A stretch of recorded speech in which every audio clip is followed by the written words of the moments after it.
Bismillahirrahmanirrahim. Alhamdulillahirabbil alamin wa bihi nasta'in ala umuri dunya waddin.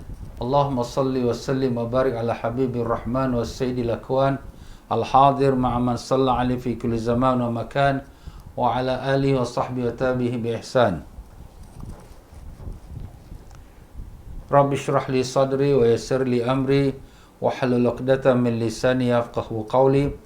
Subhanaka la ilma lana illa ma 'allamtana innaka antal alimul hakim wa la hawla wa la quwwata illa billahil aliyyil azim. Ilahana anta maqsudana wa ridhaka matlubana a'tina mahabbataka ma'rifatak wa sallallahu ala sayyidina Muhammad wa ala alihi wa sahbihi wasallam walhamdulillahi rabbil alamin. Muslimin dan muslimat rahimakumullah. Assalamualaikum warahmatullahi wabarakatuh.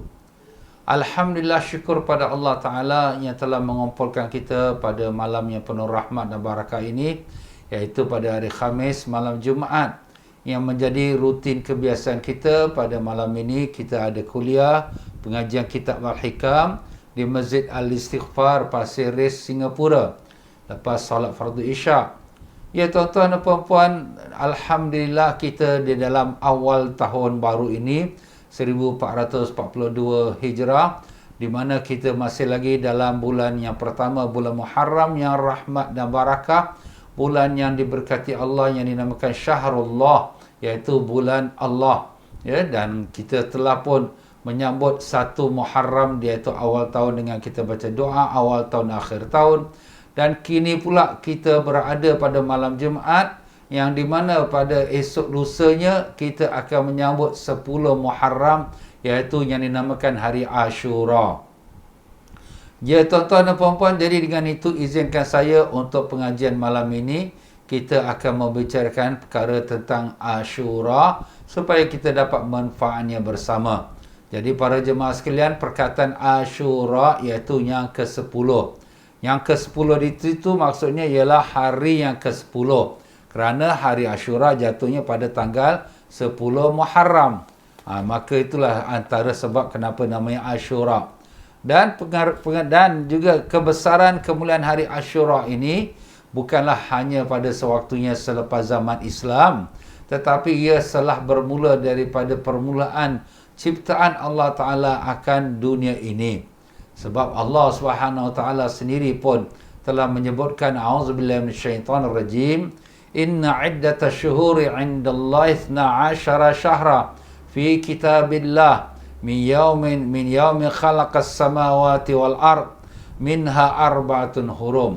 Yang artinya sesungguhnya bilangan bulan di sisi Allah Ta'ala ialah 12 bulan. 12 bulan itu ialah daripada bulan Muharram, Zulqa'dah, Muharram, Safar, Rabiul Awal, Rabiul Akhir, Jamadil Awal, Jamadil Akhir, Rajab, Sya'ban, Ramadan, Syawal, Zulqa'dah, Zulhijjah dan Zulhijjah. Itu Zulhijjah bulan yang ke-12. Jadi di sisi Allah 12 bulan ini dia adalah telah termaktub dalam fi kitabillah. Dalam kitab Allah itu maknanya dalam Lauh Mahfuz. Lauh Mahfuz itu sudah ada tulisannya tentang 12 bulan. Dan demikianlah dia sudah wujud, yani yaumin khalaqas samawati wal ard, pada hari Allah jadikan langit dan bumi. Maknanya bukan kerana adanya manusia. Jadi sebelum jadinya manusia pun Allah Ta'ala jadikan langit dan bumi, sudah adanya 12 bulan tersebut. Masya Allah. Jadi 12 bulan ini, kita kalau lihat dalam kalender-kalender yang lain pun 12 bulan, cuma mungkin namanya berbeza dan kiraannya pun berbeza. Kalau kita kalender Islam, kita mengira pusingan putarannya bulan, iaitu 355 hari suku atau 355 hari sepertiga satu setiap tahun. Tetapi kalau sekira kalender Masihi, mereka mengambil kiraan putarannya matahari, 365 hari suku. Jadi begitulah dia tuan-tuan, setiap tahun kalender Islam akan kurang 10 hari daripada kalender Masihi. Jadi dengan itu berubah-ubahlah kita punya puasa Ramadan dan bulan haji kita semuanya berubah tak tetap pada satu bulan tertentu kerana dia mengikut kepada edarannya bulan. Ya tuan-tuan dan puan-puan rahimakumullah. Jadi Allah Subhanahu Wa Taala telah mengenalkan akan 12 bulan ini daripada umat manusia yang pertama. Bahkan daripada saat pertama manusia dijadikan, iaitu Nabi Allah Adam AS. Jadi seperti mana yang saya akan sebutkan sekarang ni, beberapa sejarah-sejarah yang berlaku pada hari Ashura. Jadi hari Ashura itu sudah diketahui seperti mana saya sebut tadi, daripada awal ciptaan langit dan bumi. Dan begitulah Allah Subhanahu Wa Taala mencipta Nabi Adam AS pada hari Ashura. Jadi Nabi Adam AS dijadikan tubuh badan dia tu dan kemudian ditiupkan roh dia pada hari Ashura, hari 10 Muharram. Dan kemudian Nabi Adam AS dimasukkan ke dalam syurga pada hari Ashura. Dan setelah Nabi Adam AS dikeluarkan daripada syurga kerana makan buah larangan, dan kemudian Nabi Adam AS pun bertaubat pada Allah, maka taubat Nabi Adam AS diterima oleh Allah pada hari Ashura. Subhanallah ya.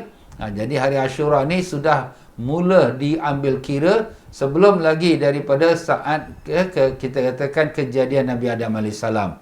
Bahkan lebih lagi daripada itu, iaitu Allah Ta'ala mencipta arash, menjadikan kursi dan matahari, bulan dan bintang semuanya pada hari Ashura. Subhanallah tuan-tuan ya. Jadi Allah SWT jadikan makhluk cipta yang besar-besar itu pada hari Ashura. Dan demikianlah Nabi Allah Ibrahim AS, yang di mana baginda Nabi Ibrahim AS yang digelarkan Abul Anbiya, bapa sekalian Nabi-Nabi. Kerana semua Nabi-Nabi yang setelah Nabi Ibrahim AS hampir seluruhnya daripada keturunan Nabi Ibrahim AS. Dan Nabi Ibrahim AS dilahirkan pada hari Ashura. Nabi Ibrahim AS dilahirkan pada zaman Raja Namrud. Raja Namrud ialah seorang raja yang mengaku dirinya Tuhan. Dan Nabi Allah Ibrahim AS, Allah Ta'ala daripada kecil lagi telah memelihara Nabi Ibrahim AS untuk bertauhid kepada Allah. Sehingga kan waktu beliau masih remaja lagi, beliau telah mempersoalkan ketuhanannya raja dan juga patung-patung yang disembah oleh manusia.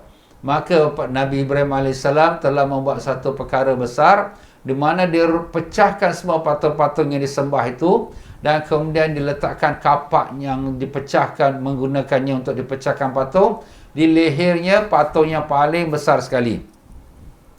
Jadi apabila kaumnya pulang daripada berpesta, mereka dapati patung-patung mereka sudah pecah. Mereka tahu ini mesti perbuatan Ibrahim, kerana begitulah sifat Ibrahim, selalu mencela akan Tuhan-Tuhan mereka. Maka dengan itu mereka laporkan kepada Raja Namrud, dan Raja Namrud perintahkan supaya dikumpulkan kayu api, dan dengan itu dilontarkan Nabi Ibrahim AS ke dalam api. Tetapi Allah SWT selamatkan Nabi Allah Ibrahim daripada terbakar dengan api tersebut, di mana Nabi Ibrahim AS keluar daripada api pada hari Ashura. Subhanallah. Jadi itu Allah Ta'ala nak tunjukkan kebesaran Allah Ta'ala, dan dengan itu Allah Ta'ala selamatkan Nabi Allah Ibrahim AS.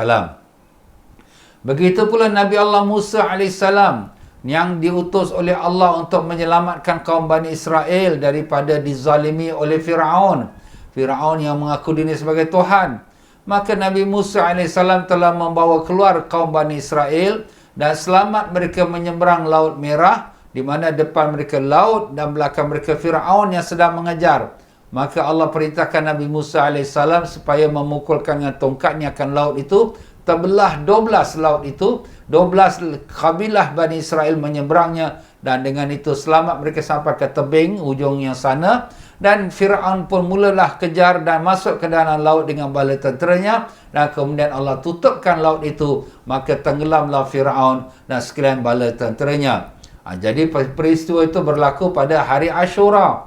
Sebab itulah Nabi kita sallallahu alaihi wasallam apabila mendatangi di kota Madinah sewaktu hijrah, Nabi mendapati orang-orang Yahudi berpuasa hari Ashura. Maka Nabi bertanya, kenapa kamu puasa hari Ashura? Mereka menjawab, inilah kami menyambut kemenangan Nabi Musa AS di atas Fir'aun.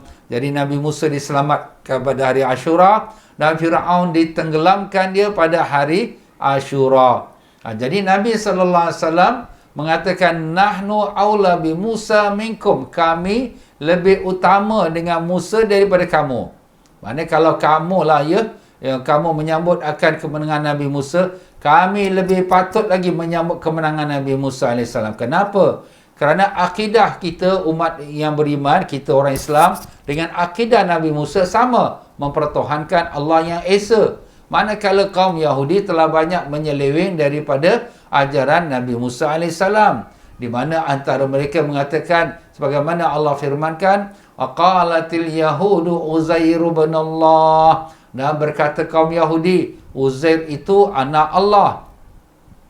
Jadi dengan itu pegangan kaum Yahudi pada hari ini tidaklah sama seperti apa yang diajarkan oleh Nabi Musa AS. Kalau kamu nak menyambut kemenangan Nabi Musa, patut kami lebih-lebih lagi menyambut kemenangan Nabi Musa AS. Maka dengan sebab itulah Nabi pun menyuruh para sahabat-sahabatnya untuk berpuasa hari Ashura. Dan demikianlah pula para jemaah sekalian, iaitu kita mengetahui Nabi Allah Isa AS adalah seorang Nabi yang Allah lahirkan dia tanpa berayah. Dan dia dilahirkan pada hari Ashura. Dan demikianlah apabila Nabi Isa AS menjalankan dakwahnya, iaitu dakwah keimanan. Nabi Isa AS mengatakan tiada Tuhan melainkan Allah, dan kita kena berbuat baik pada semua manusia, berkasih sayang pada semua manusia, dan tidak menzalimi dan tidak mengambil harta-harta mereka. Dan maka dengan itulah apabila Nabi Isa menjalankan dakwah, kaum Yahudi sangat musuh kepada Nabi Isa AS kerana bertentangan dengan apa yang mereka punya pegangan. Kaum Yahudi mengatakan bahawa kita berhak mengambil harta sesiapa selain daripada orang Yahudi.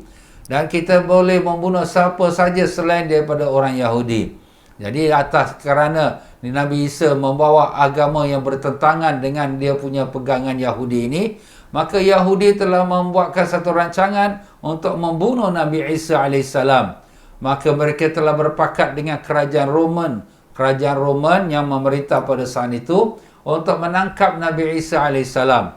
Dan seorang murid daripada Nabi Isa yang munafik, yang berpura-pura, yang bernama Judas, beliau inilah yang telah buat perancangan tersebut. Dan kemudian kata ke tentera Roman, kami tak pernah kenal Nabi Isa, macam mana kami nak tangkap dia? Maka Judas pun berkata, nanti aku masuk ke bilik tempat dia makan malam, aku akan salam dengan dia. Orang yang aku salam, itulah dia Isa. Maka planning dijalankan. Maka sewaktu Nabi Isa makan malam, itulah bilik yang dinamakan The Last Supper Room, iaitu makan malam yang terakhir. Yang perkara ni, peristiwa berlaku di Baitul Maqdis. Maka apabila Judas pun masuk dia salam Nabi Isa AS, Allah Ta'ala ubahkan muka dia menjadi muka Nabi Isa, dan Allah ubahkan muka Nabi Isa jadi muka Judas. Dah bertukar dah. Jadi apabila tentera Roman masuk ke dalam bilik itu, maka yang dia nampaknya muka Judas. Oh, ini Judas. Ini bukan Judas. Dia pun tangkap ini mesti Nabi Isa. Tapi yang dia tangkap itulah Judas. Jadi begitulah dia, tuan-tuan dan puan-puan. Jadi yang kena salib, yang kena crucified, yang digantung sampai mati, itu bukan Nabi Isa AS. Itu adalah Judas yang pengkhianat yang kepada Nabi Isa AS. Maka Nabi Isa pergi mana? Nabi Isa telah diangkat oleh Allah ke langit. Dan begitulah Allah Ta'ala angkat Nabi Isa ke langit pada hari Ashura. Allah SWT telah sebutkan peristiwa ini dalam Al-Quran. A'udzubillahi minasyaitonirrajim. Wa ma qataluhu wa ma salabuhu walakin syubbiha lahum. Mereka tak bunuh Nabi Isa AS. Mereka tak crucified, tidak salib Nabi Isa AS, tetapi telah disamarkan kepada mereka. Telah disamarkan tu diubah. Muka Nabi Isa jadi muka Judas, muka Judas jadi muka Nabi Isa. Begitulah Allah Ta'ala selamatkan Nabi-Nya. Habis mana Nabi Isa pergi? Bal rafa'ahullahu ilaihi. Bahkan Allah telah angkat Nabi Isa kepada sisinya. Mana Nabi Isa diangkat ke langit pada hari Ashura. Jadi last footprint Nabi Isa, tapak kaki Nabi Isa terakhir, ada sampai sekarang masih lagi dapat diziarahi di Bukit Jabal Zaitun. Itu semua peristiwa yang dapat diziarahi sewaktu kalau kita pergi ziarah Baitul Maqdis. Tapi sekarang Baitul Maqdis dah tutup lah ya. Kita kerana COVID ni. Tapi kita mohonlah mudah-mudahan insya-Allah ya Allah satu hari kau bukakanlah Baitul Maqdis dapat kami menziarahi tempat-tempat sejarahnya nabi-nabi yang dahulu. Allahumma amin ya rabbal alamin. Dan demikianlah juga seorang nabi Allah lagi yang dinamakan Nabi Idris alaihissalam juga diangkat ke langit. Nabi Idris alaihissalam apabila didatangi oleh malaikat maut, maka Nabi Idris bertanya kepada malaikat maut, boleh tak kau bawa aku lihat dalam syurga dahulu? Maka malaikat maut minta izin daripada Allah, maka diizinkan oleh Allah. Dibawalah Nabi Idris ke dalam syurga. Dah sampai dalam syurga, bila malaikat maut kata mari kita balik ke dunia, Nabi Idris tak nak balik pula. Maka malaikat maut pun mengadu pada Allah, ya Allah, hamba kau ni dah masuk syurga tak nak keluar pula. Allah Ta'ala kata, sudahlah, biarkanlah dia. Maka dengan itu Nabi Idris diangkat ke langit pada hari Ashura. Dan sampai sekarang Nabi Idris masih lagi hidup.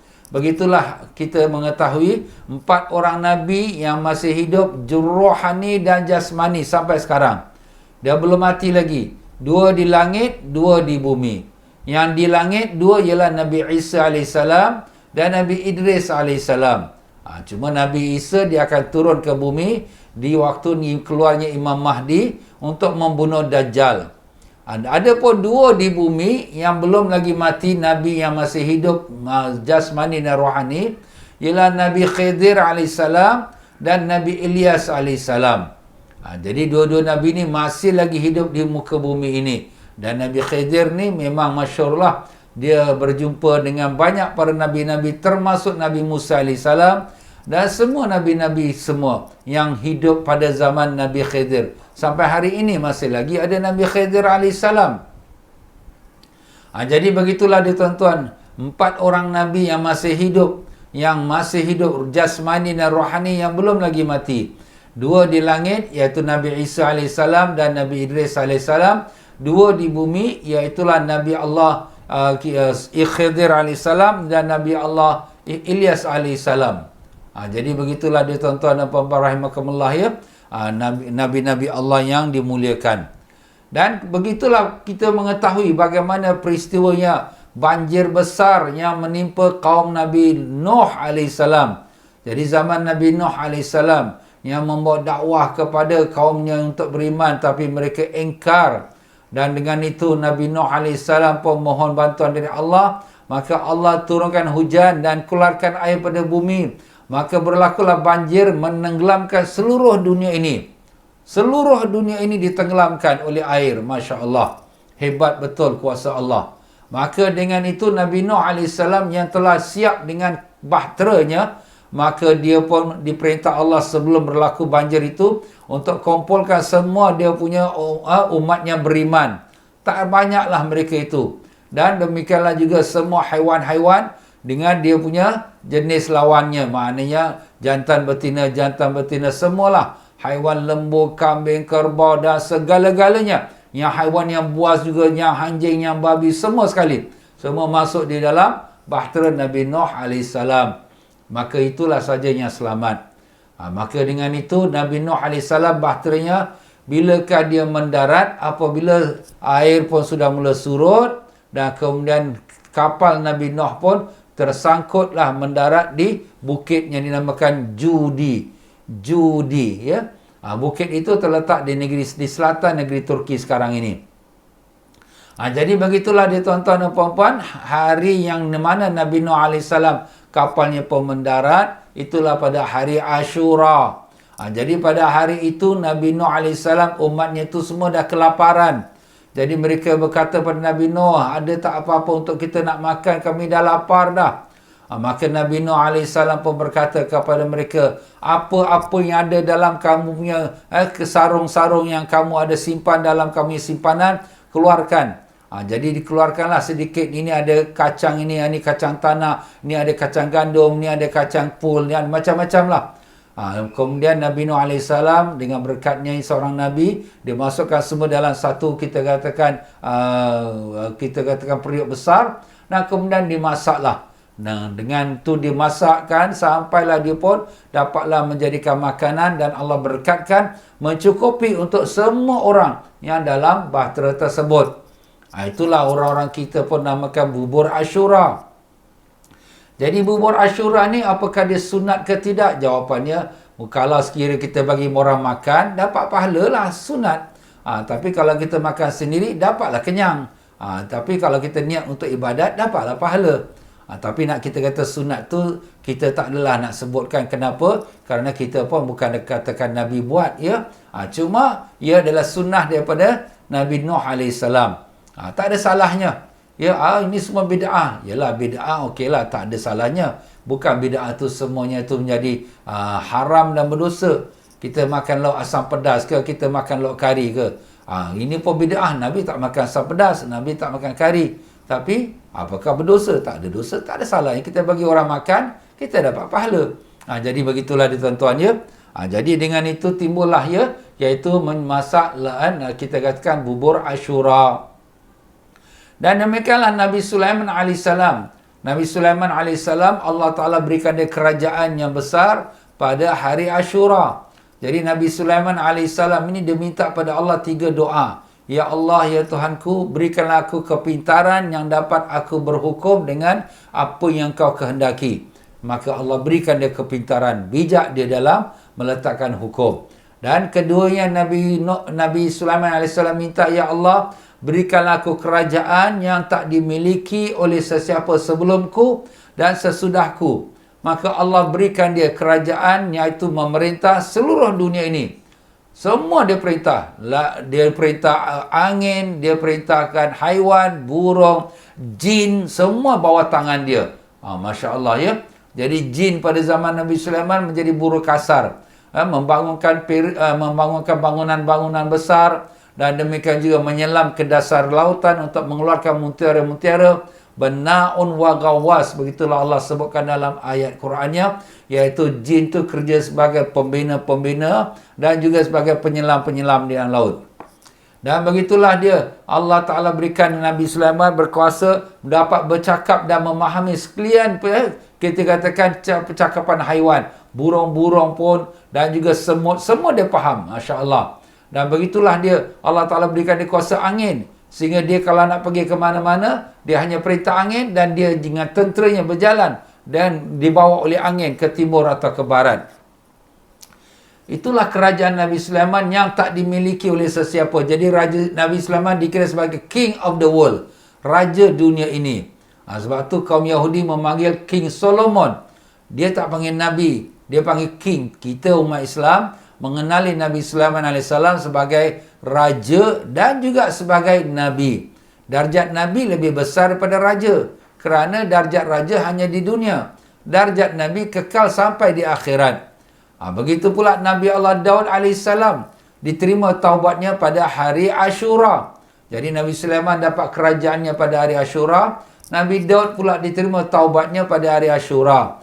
Itu adalah ada kisah yang di mana Nabi Daud ada keinginan kepada isteri jeneralnya. Allahu alam kisah tersebut. Maka walau bagaimanapun Nabi Daud juga adalah seorang yang sangat banyak menangis kepada Allah Ta'ala. Ya, dia sangat banyak, ya, kita katakan bertafakur, menangis dan sampaikan air mata dia tu yang selalu mengalir sampai berbekas di tepi pipi dia, tanda seperti tempat air mengalir macam tu sekali. Subhanallah. Dan itu pun berlaku pada hari Ashura. Dan diterima taubatnya Nabi Allah Daud AS. Dan demikianlah tuan-tuan dan puan-puan, Nabi Allah Yunus AS. Nabi Allah Yunus AS, beliau telah dicampak ke dalam laut dan ditelan oleh ikan hiu, ya, ikan besar, ikan whale lah, ya, ikan paus, ya. Maka Nabi Allah Yunus AS duduk dalam ikan itu sambil bertasbih, La ilaha illa anta subhanaka inni kuntu minaz zalimin. Tiada Tuhan melainkan Engkau, Maha suci Engkau ya Allah, aku daripada kalangan orang yang zalim. Mengaku kesalahan diri dia. Sebab Nabi Yunus AS, dia diperintahkan Allah untuk berdakwah di kampung dia yang bernama Ninawa. Ninawa ini ialah satu kampung yang terletak dalam distrik Mosul. Mosul adalah salah satu distrik besar dalam negeri Iraq. Jadi kalau sekiranya kita masih ingat lagi sejarah Presiden Saddam Hussein, dia daripada Mosul. Jadi begitulah Nabi Yunus AS, dia diperintahkan Allah untuk berdakwah pada kaumnya di kampung Ninawa. Tetapi orang kampungnya tak beriman. Jadi Nabi Yunus membawa dirilah. Dia bawa diri, dia pergilah naik kapal bahtera belayan nak jauh. Tetapi Allah Ta'ala telah memberikan dia peringatan sampai dia dibuang oleh kapten kerana sebab-sebab tertentu. Maka dengan itu dia duduk dalam perut ikan. Berapa lama dia dalam perut ikan? Ada yang mengatakan 3 hari, ada yang katakan sampai 40 hari. Itulah dia terus bertasbih dan akhirnya Allah keluarkan Nabi Yunus AS pada perut ikan pada hari Ashura. Subhanallah ya tuan-tuan ya. Hari Ashura banyak sejarah Nabi-Nabi kita. Jadi makna hari Ashura ni bukan baru ada. Dia telah ada setelah daripada saat Allah jadikan langit dan bumi. Subhanallah tuan-tuan ya. Begitulah dia tuan-tuan dan puan-puan. Nabi Allah Yusuf alaihissalam. Nabi Allah Yusuf alaihissalam, beliau ini ialah seorang Nabi yang anak kepada Nabi Allah Yaqub alaihissalam. Jadi Nabi Yusuf alaihissalam adalah seorang Nabi yang telah dikhianati oleh abang-abang dia. Jadi Nabi Yaqub alaihissalam anak kepada Nabi Ishaq, anak kepada Nabi Ibrahim alaihissalam. Jadi Nabi Yusuf ni anak kepada Nabi Yaqub. Nabi Yaqub alaihissalam ini, beliau ini adalah seorang Nabi yang di mana beliau telah bernikah dengan seorang wanita bernama La'iqah. Dan kemudian apabila dapatlah anak, 10 orang anak lelaki, La'iqah pun meninggal dunia. Dan kemudian Nabi Yaqub kahwin pula, kita kata tukar tika. Tukar tika apa Ustaz? Ada kahwin adik ipar dia pula yang bernama Rahil, adik kepada La'iqah. Maka dapatlah 2 orang anak bernama Yusuf dan Benjamin. Jadi begitulah dia tuan-tuan, anak Nabi Yaqub alaihissalam semuanya 12 orang. Jadi Nabi Yaqub masa dia menikah dengan La'iqah, La'iqah ni perempuan Baitul Maqdis. Nabi Yaqub dia duduk di Hebron. Hebron dengan Baitul Maqdis lebih kurang 25 km. Jadi Nabi Yaqub alaihissalam tiap-tiap hari, dia pagi siang hari dia bersama dengan bapaknya, dengan datuknya Nabi Ishaq dengan Nabi Ibrahim alaihi wassalatu wassalam berdakwah. Dan pada waktu malamnya dia akan balik ke Baitul Maqdis. 25 km jalan kaki saja. Masya Allah ya. Orang zaman dulu agak yang besar-besar, jadi jalannya pun cepat. Jadi apabila dia selalu tiap-tiap malam jalan malam, jadi dia mendapat gelaran. Jadi kalau orang yang jalan malam seperti Nabi kita sallallahu alaihi wasallam, peristiwa Isra dan Mi'raj, berjalan malam daripada Mekah pergi ke Baitul Maqdis, itu namanya Isra. Jadi kalau sekiranya orang yang selalu jalan malam, maka gelarannya ialah Israel. Israel. Jadi itulah gelaran kepada Nabi Allah Yaqub alaihissalam. Sebab itulah anak-anak Nabi Yaqub yang ada 12 orang, setiap satu orang membawa kabilah masing-masing, maka jadilah mereka satu umat yang besar. Maka anak-anak Nabi Yaqub ni anak lelaki, dinamakan dalam bahasa Arab Banin. Banin makna anak lelaki. Jadi oleh kerana bapa dia gelarannya Israel, maka dipanggillah anak-anak Nabi Allah Yaqub alaihissalam atau keturunan-keturunannya, ya Bani Israel, wahai anak-anak lelaki Israel. Macam mana Ustaz ni? Yalah, itulah dia. Jadi Yahudi ni sebenarnya keturunan mereka adalah daripada keturunan Nabi Allah Yaqub alaihissalam. Anak cucu cicitnya keturunan Nabi Yaqub lah. Mereka ni keturunan Nabi Yaqub. Iaitulah sebab namanya Bani Israel. Jadi kita ni kalau sekiranya nak marah sangat pada Israel, jangan kita kata celaka Israel. Itu kau mencelakakan Nabi Yaqub. Habis macam mana ni? Orang ni jahat sangat ni. Cakap Yahudi sudahlah. Ya, celaka si Yahudi ni. Tapi jangan kita celakakan Israel. Israel itu nama Nabi Yaqub alaihissalam. Jadi Nabi Allah Yusuf alaihissalam ni, dia sangat disayangi oleh bapaknya Nabi Yaqub kerana baik dia, taat dia, Sedangkan adik-beradik yang lain tu, yang 10 orang abang tu semuanya, kadang dengar cakap, kadang tak dengar cakap. Jadi, Nabi Allah Yaqub ni sayang sangat dengan anaknya Nabi Yusuf AS. Oleh kerana itu, abang-abang ni sudah rasa dengki pada Nabi Yusuf AS. Mereka membuatkan rancangan. Ringkasnya, mereka telah membuangkan Nabi Yusuf AS dalam perigi buta di tengah padang pasir. Jadi, apabila mereka tinggalkan, biarlah dia mati sendirian. Jadi Allah Ta'ala takdirkan datang satu karavan yang datang nak pergi ke negeri Mesir. Lalu kemudian nampak perigi, mereka pun ambil air. Apabila mereka pergi ambil air, tengok ada budak kat dalam. Rupanya perigi dah kering dah, tak ada air dah. Jadi tapi ada budak, iaitu Nabi Allah Yusuf AS. Maka dikeluarkanlah Nabi Yusuf pada perigi itu pada hari Ashura. Masya Allah ya. Hebat betul hari Ashura ni. Banyak sejarah kebaikan dan sejarah keselamatan, kejayaan ya para nabi-nabi Allah. Jadi Nabi Allah Yaqub AS ni sudahlah dia sedih, anak dia Nabi Yusuf tak balik, dah dikhianati oleh abang-abang dia tu. Maka dia selalu menangis. Habis Nabi Yusuf hilang daripada ayahnya lama sekali. Dia sudahlah dia jual di pasar hamba di Mesir oleh karavan tadi. Nah, kemudian dibeli oleh Menteri Mesir dan menjadilah anak angkat di Menteri Mesir itu. Maka kemudian dah berapa tahun lamanya dia pun sudah membesar, mungkin dah 7-8 tahun lamanya dia dah duduk di rumah mak angkat, bapa angkat dia. Maka dia pun sudah menjadi remaja dan kemudian cantik rupanya.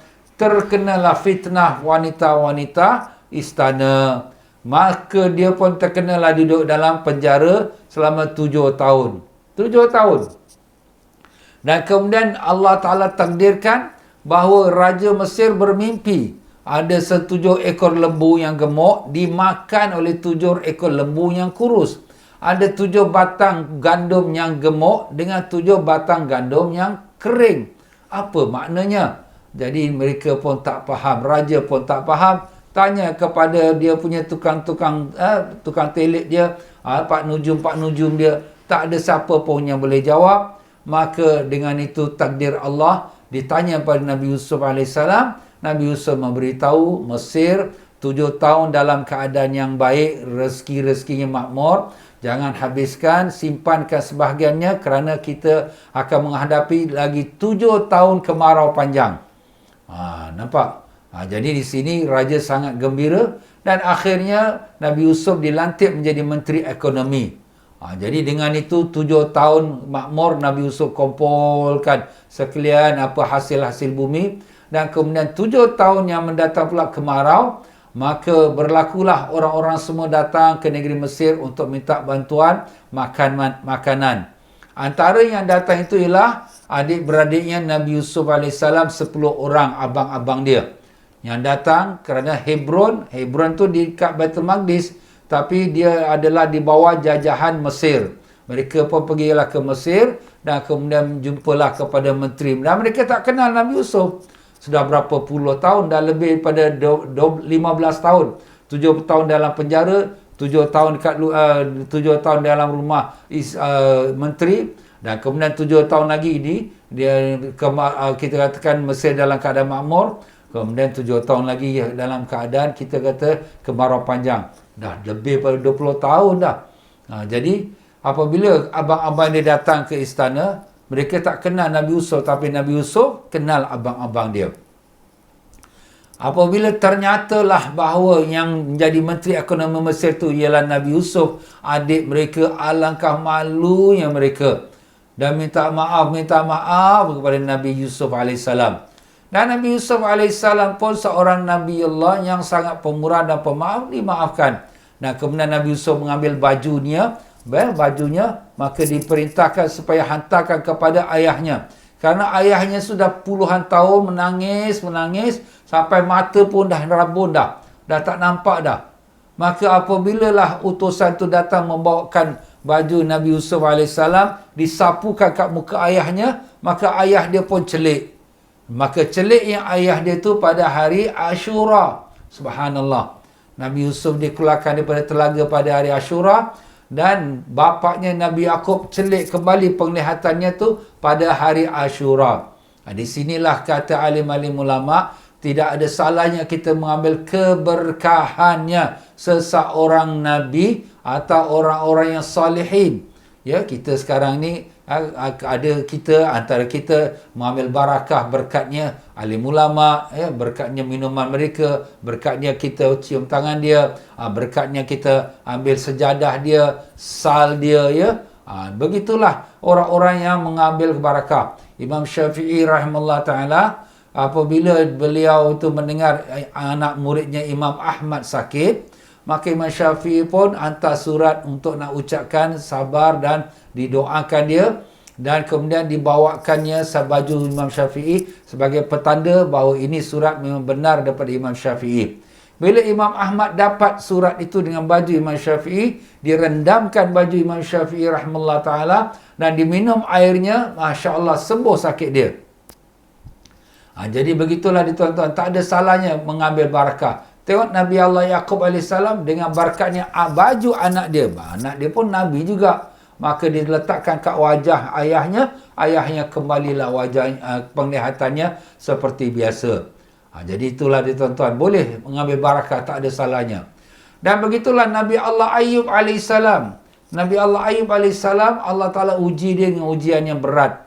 Di mana asalnya Nabi Allah Ayub ni orang yang kaya, ya, punya ladang, banyak dunia harta dia, dan begitu juga isteri pun ramai, ya. Tetapi Allah Ta'ala timpakan dia dengan kesusahan, harta dia terbakar, rumah dia pun hangus, dan ladang dia semua habis, rosak, dan kemudian isteri-isteri dia yang ada semua lari, melainkan tinggal satu saja isteri dia, bernama Rahmah. Jadi Rahmah ni dia melayanlah suami dia. Suami dia dikenakan penyakit yang di mana berulat-ulat atas tubuh badannya. Maka katalah isterinya, bang, doalah minta pada Allah supaya sembuhkan sakit bang ni.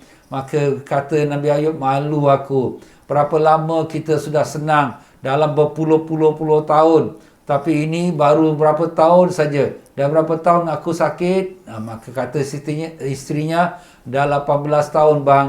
Masya Allah, begitu banyak puluh-puluh tahun aku dalam sihat. Ini 18 tahun Allah cuba aku, malu aku nak minta sembuh. Masya Allah tuan-tuan, ya. Itu Nabi Allah Ayub, seorang Nabi Allah. Tapi Allah Ta'ala takdirkan, Allah Ta'ala pun sembuhkan dia. Bilakah Allah sembuhkan dia? Pada hari Ashura. Subhanallah tuan-tuan, ya. Ini saya cuma ringkas-ringkas sajalah, takkan nak sebut satu cerita betul-betul, semua cerita betul panjang pula nanti, ya. Dan begitulah hujan yang pertama yang turun atas muka bumi ini ialah pada hari Ashura. Oh, Masya Allah tuan-tuan, ya.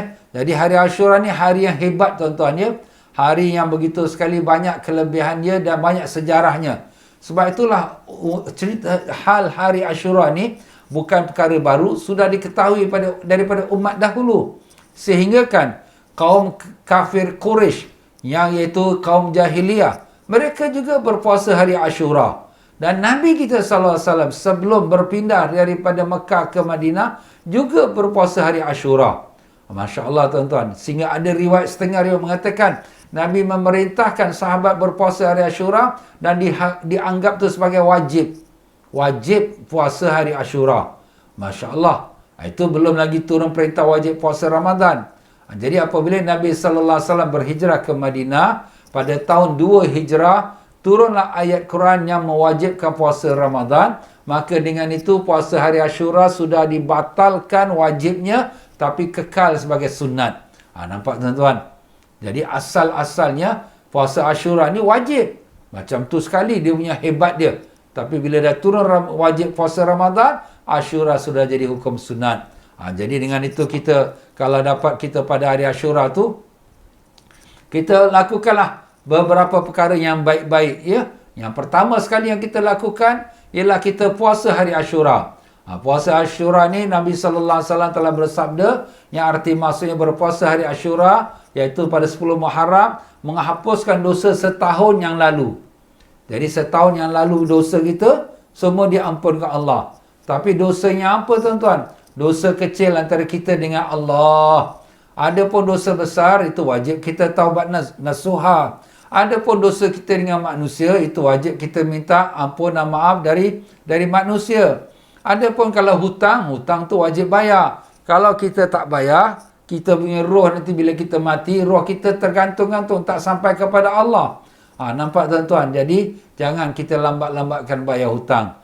Cepat-cepat kita bayar hutang. Begitulah dia tuan-tuan kelebihannya puasa hari Ashura menghapuskan dosa kita setahun yang lalu. Kalau puasanya hari Arafah, maka kita punya dosa setahun yang lalu diampunkan dan setahun yang akan datang diampunkan. Itu kelebihannya puasa hari Arafah. Jadi pada hari Ashura ni, apakah yang baik sekali kita lakukan? Maka yang antara yang baik kita lakukan ialah kita melapangkan perbelanjaan makan minum anak-anak kita. Jadi kita seorang ayah ataupun kita seorang suami yang ada isterinya, kita jamulah keluarga kita makan yang baik-baik pada hari Ashura. Lapangkan makanan mereka.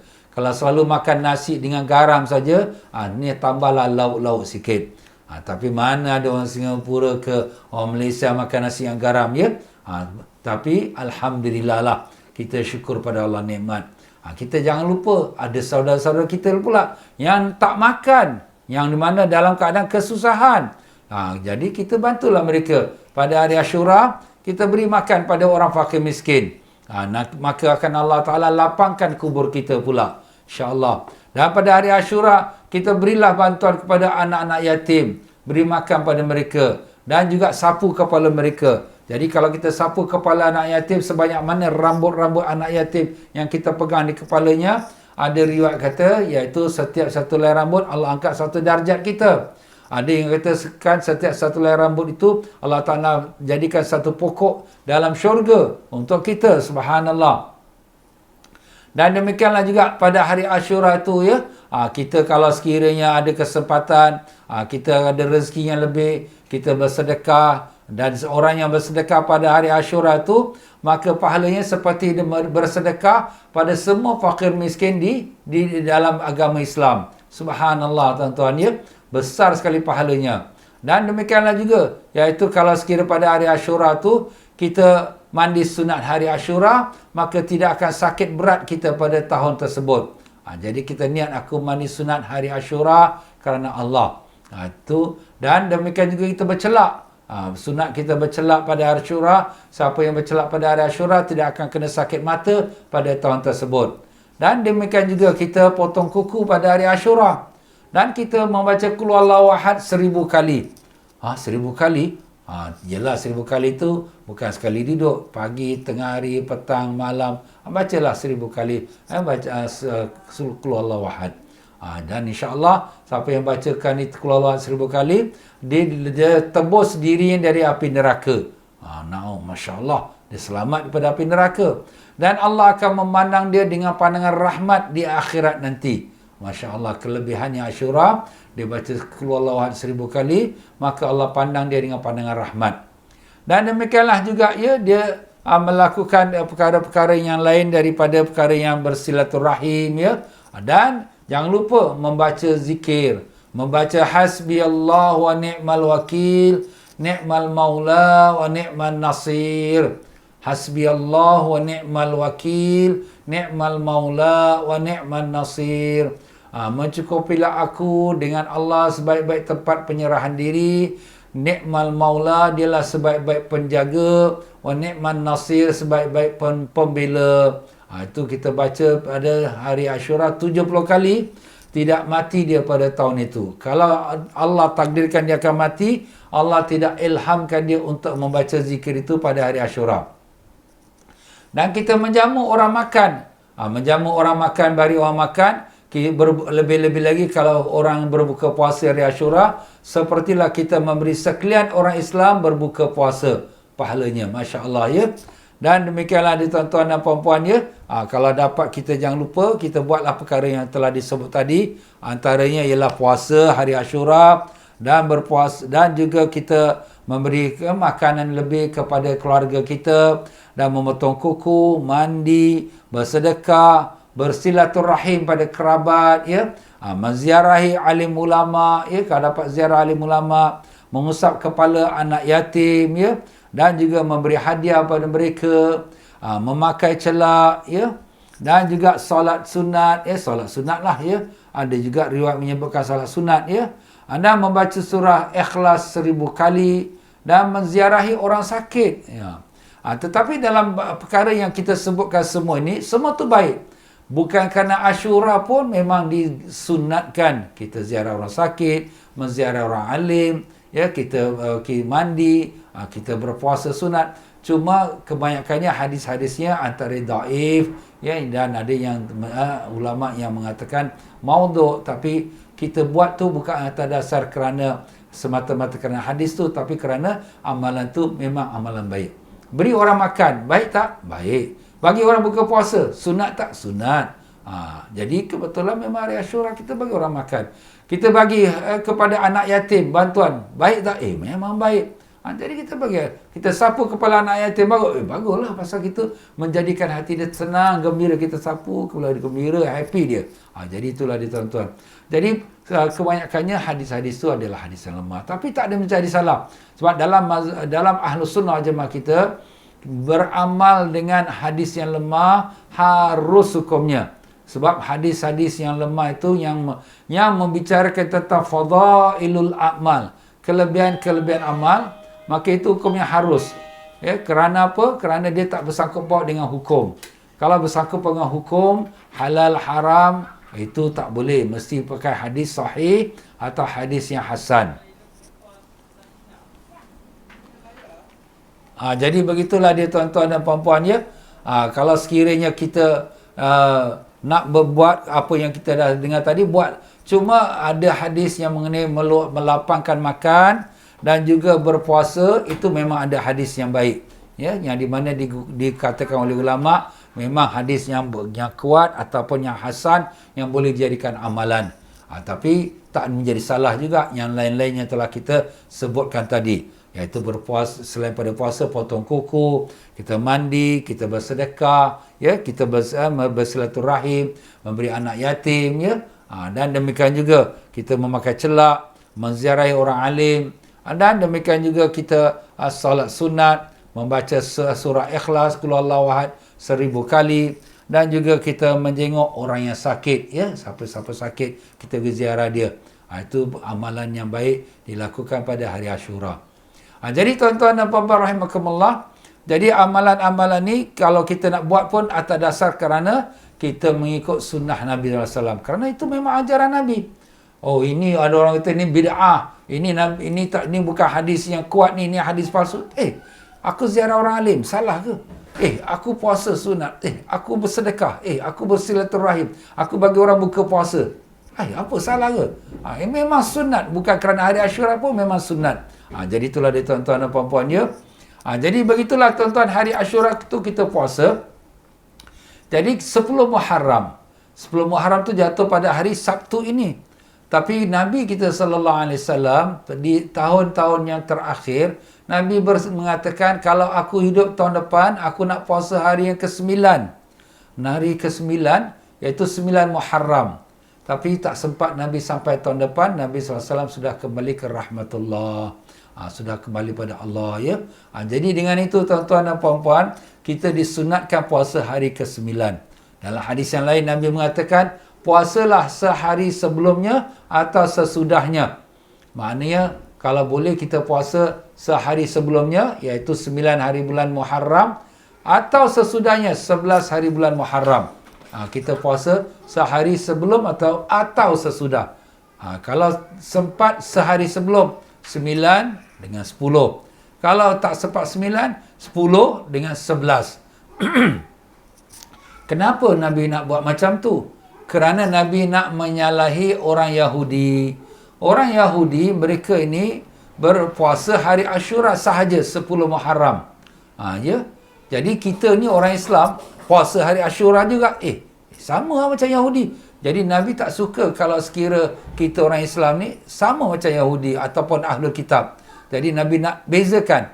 Puasa Ashura tetap puasa, tetapi kita tambahkan satu hari, sehari sebelum, iaitu 9 hari bulan. Iaitu 9 hari bulan, hari apa? Besoklah. 28 hari bulan Ogos besok. Jadi kita kalau dapat kita puasa besok hari Jumaat. Hari Jumaat dan hari Sabtu. Kalau hari Jumaat besok tak boleh puasa, hari Sabtu dan hari Ahad 10 dengan 11. Kalau orang yang rajin 9, 10, 11 lah dia puasa. Itu lagi bagus lagi ya. Jadi macam itulah dia tuan-tuan dan puan-puan, kita sunat berpuasa hari Ashura. Dan pada malam hari Ashura kita dirikan salat tahajud. Kita berdoa sebab hari Ashura hari yang mulia. Hari mulia ini bermula daripada malam hari Ashura. Ya, macam Jumaat mulia bermula daripada malam ini, malam Jumaat. Jadi malam Jumaat dah mula kemuliaan hari Jumaat. Begitulah hari Ashura, sehari Sabtu bermula daripada malam besok, malam Ashura. Kita mulalah baca Quran, banyak doa, solat tahajud ya. Jadi pada hari Ashura ni hari pengkabulan doa. Allah Ta'ala kabulkan doa. Sebagaimana kita lihat Nabi-Nabi Allah yang diberikan kuasa pada hari Ashura, dilepaskan daripada penyakit, disembuhkan matanya yang buta, dikeluarkan daripada perigi, semuanya pada hari Ashura. Jadi hari Ashura ni hari kebesaran tuan-tuan ya. Sampai-sampai dijadikan wajib sebelum wajibnya puasa Ramadan. Jadi begitulah dia tuan-tuan dan puan-puan, ringkasnya dalam hari Ashura ni. Jadi tuan-tuan dan puan-puan, mudah-mudahan dapatlah kita manfaatnya dan dapatlah kita amalkan insya-Allah. Sekian saja daripada saya. Mohon maaf kalau dalam penyampaian saya ada tersilap kata, terkasar bahasa, yang mana benar semua daripada Allah, yang salah silap pada kelemahan saya sendiri. Maka dengan itu saya mohon dapatlah tuan-tuan dan puan-puan amalkanlah ya hari Ashura. Kita pun nak bersedekah. Ni masjid kita pun kita bantulah. Ni depan kita ni akaun nombor masjid ni, kita bantulah masjid kita ni. Ya, dan demikian jugalah anak-anak orang miskin ya. Orang miskin ni banyak tuan-tuan. Sekarang pun kat Beirut kita tengok macam mana letupan yang menjadikan rumah semua hancur.